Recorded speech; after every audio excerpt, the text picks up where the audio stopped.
Zahirdə hər kəs öz ibadəti ilə Allaha yaxınlaşır, amma batində Allaha imanı yoxdur.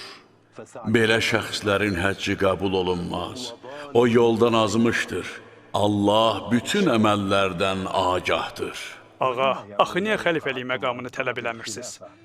Xilafəti sizlərdən məqamca aşağı olan insanlara təhvil vermişsiniz ki, cəmaat da ona inansın? İmamət haqqında danışmışam. Amma heç vaxt xəlifəlik haqda söhbət açmamışam. Bu məqam dünya və siyasət əhlinə aiddir. Onları nəzərdə tutmamışam.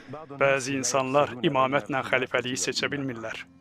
Belə ki, onlarda xəlifə imamdır, imam da xəlifədir. Onlar qoyun sürüsünə bənzərlər. Elə ki, qoyun sürüdən uzaqlaşdı, bu anda canavar fürsətdən istifadə edərək ona hücum edib parçalayır.